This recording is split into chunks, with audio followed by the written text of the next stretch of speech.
आप सभी भक्तों को राधे राधे, जय श्री कृष्ण। रोजाना ऐसी और भी श्रीमद् भगवत गीता की वीडियोस देखने के लिए सब्सक्राइब करें हमारे चैनल श्री गौरी गिरधर को और बने हमारे यूट्यूब परिवार श्री गौरी गिरधर का एक हिस्सा।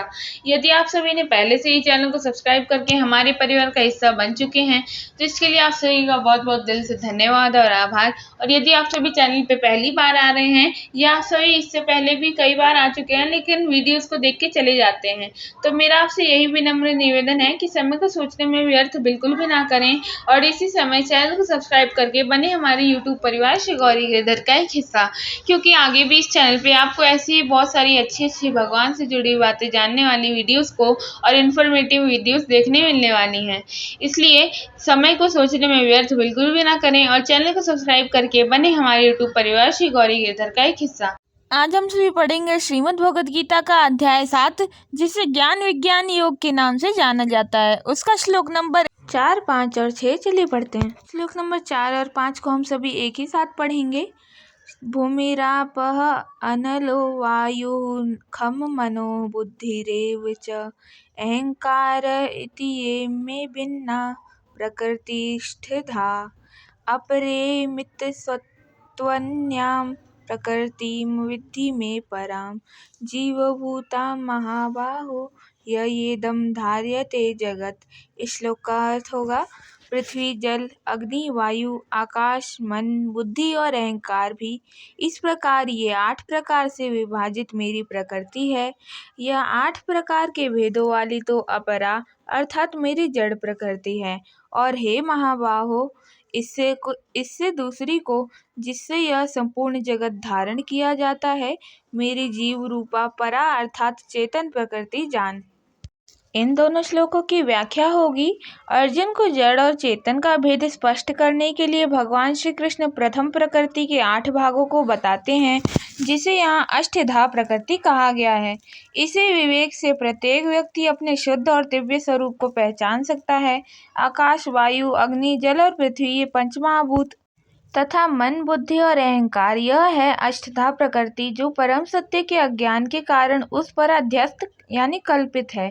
व्यष्टि एक जीव में स्थूल पंच महाभूत का रूप है। स्थूल शरीर तथा उनके सूक्ष्म भाव का रूप पंच ज्ञान इंद्रियां हैं, जिनके द्वारा मनुष्य बाहर जगत का अनुभव करता है। ज्ञान इंद्रियां ही वे कारण हैं जिनके द्वारा विषयों की संवेदनाएं मन तक पहुंचती हैं। इन प्राप्त संवेदनाओं का वर्गीकरण तथा उनका ज्ञान और निश्चय करना बुद्धि का कार्य है। इंद्रियों द्वारा विषय ग्रहण, मन के द्वारा उनका एकत्रीकरण तथा बुद्धि के द्वारा उनका निश्चय, इन तीनों स्तरों पर एक अहम वृत्ति सदा बनी रहती है, जिसे अहंकार कहते हैं। ये जड़ उपाधियां हैं जो चैतन्य का स्पर्श पाकर चेतनवत व्यवहार करने में समर्थ होती हैं। इसके पश्चात अपनी परा प्रकृति बताने के लिए भगवान आगे बताते हैं। अष्टधा प्रकृति अपरा जड़ है, उसे बताने के पश्चात उससे भिन्न अपनी परा प्रकृति को भगवान बताते हैं। वह परा प्रकृति जीवन रूप अर्थात चेतन रूप है, जिसके कारण ही शरीर, मन और बुद्धि अपने अपने कार्य इस प्रकार करते हैं मानो वे स्वयं ही चेतन हो। इस चेतन की विद्यमानता में ही उपाधियां अपना व्यापार कर सकती हैं, अन्यथा नहीं। चैतन्य के बिना हमें न बाहर स्थूल जगत का और न आंतरिक सूक्ष्म विचार रूप जगत का ही अनुभव और ज्ञान होता है। वही जगत को धारण किए हुए है। उसके अभाव में हमारी दशा एक पाषाण के समान हो जाएगी, जिसमें न चेतनता हो है और न बुद्धिमत्ता। भगवान के इस कथन को कि परा प्रकृति जगत का आधार है, भौतिक विज्ञान की दृष्टि से विचार करके भी सिद्ध किया जा सकता है। हम अपने घर में रहते हैं, जिसका आधार है भूमि। उस भूमि भाग का आधार है शहर, शहर का आधार है राष्ट्र और राष्ट्र का आधार है विश्व। विश्व घिरा हुआ है समुद्र के जल से, जिसकी स्थिति वायुमंडल पर भी निर्भर करती है। यह वायुमंडल तो सौरमंडल अथवा ग्रह मंडल का एक भाग है। संपूर्ण विश्व आकाश में स्थित है और आकाश स्थित है मन में। स्थित आकाश की कल्पना पर मन का आधार है बुद्धि का निर्णय, और क्योंकि बुद्धिवृत्तियों का ज्ञान चैतन्य के कारण ही संभव है, इसलिए यह चैतन्य ही संपूर्ण जगत का आधार सिद्ध होता है। वही जगत का अधिष्ठान है। दर्शन शास्त्र में जगत का अर्थ केवल इंद्रिय गोचर जगत ही नहीं वरन मन तथा बुद्धि के द्वारा अनुभूयमान जगत भी उस शब्द की परिभाषा के समाविष्ट है। इस प्रकार बाह्य विषय, भावनाएं और विचार ये सब जगत ही हैं। यह संपूर्ण जगत चेतन स्वरूप परा प्रकृति के द्वारा धारण किया जाता है। श्लोक नंबर 6। एतद्योनिनि भूतानि सर्वाणीत्युपधार्य अहं कृतसन्नस्य जगतः प्रभवः प्रलयस्तथा। इस श्लोक का अर्थ होगा, हे अर्जुन, तू ऐसा समझ कि संपूर्ण भूत इन दोनों प्रकृतियों से ही उत्पन्न होने वाला है और मैं संपूर्ण जगत का प्रभव तथा प्रलय हूँ, अर्थात संपूर्ण जगत का मूल कारण हूँ। इस श्लोक की व्याख्या होगी, उपर्युक्त अपरा एवं परा प्रकृतियों के परस्पर संबंध से यह नानाविध वैचित्र्यपूर्ण सृष्टि व्यक्त होती है।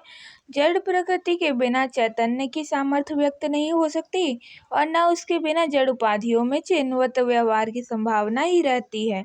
इसे हम आपको एक उदाहरण की मदद से समझाते हैं। बल्ब में स्थित तार स्वयं में विद्युत ही प्रकाश के रूप में व्यक्त होती है। प्रकाश की अभिव्यक्ति के लिए विद्युत और बल्ब दोनों का संबंध होना आवश्यक है। इसी प्रकार सृष्टि के लिए परा और अपरा, जड़ और चेतन के संबंध की अपेक्षा होती है। इसी दृष्टि से भगवान कहते हैं, ये दोनों प्रकृतियां भूत मात्र की कारण हैं। एक मेधावी विद्यार्थी को इस कथन का अभिप्राय समझना कठिन नहीं है। बाह्य विषय, भावनाएं तथा विचारों की जगत की न केवल उत्पत्ति और स्थिति बल्कि लय भी चेतन पुरुष में ही होता है। इस प्रकार अपरा प्रकृति परमार्थिक स्वरूप में परा प्रकृति से भिन्न नहीं है। आत्मा मानो अपने स्वरूप को भूलकर अपरा प्रकृति के साथ तादात्म्य करके जीव भाव के दुखों को प्राप्त होता है, परंतु उसका यह दुख मिथ्या है, वास्तविक नहीं है। स्वस्वरूप की पहचान ही अनात्म बंधन से मुक्ति का एकमात्र उपाय है। परा से अपरा की उत्पत्ति उसी प्रकार होती है जैसे मिट्टी के बने घंटों की मिट्टी से सभी घंटों में एक मिट्टी ही सत्य है, उसी प्रकार विषय, इंद्रियां, मन तथा बुद्धि इन अपरा प्रकृति के कार्यों का वास्तविक स्वरूप चेतन तत्व ही है। आगे के श्लोकों को पढ़ने के लिए और आगे भगवान ने अर्जुन को क्या समझाया, यह जानने के लिए हम सभी मिलेंगे अगली वीडियो में। तब तक के लिए राधे राधे, जय श्री कृष्णा। वीडियो अच्छी लगी तो चैनल को लाइक, शेयर एंड सब्सक्राइब जरूर करें और चैनल को सब्सक्राइब करके बेल नोटिफिकेशन को ऑन करना बिल्कुल भी ना भूलें और बने हमारे श्री गौरी गिरधर परिवार का एक हिस्सा। तब तक के लिए राधे राधे, जय श्री कृष्णा।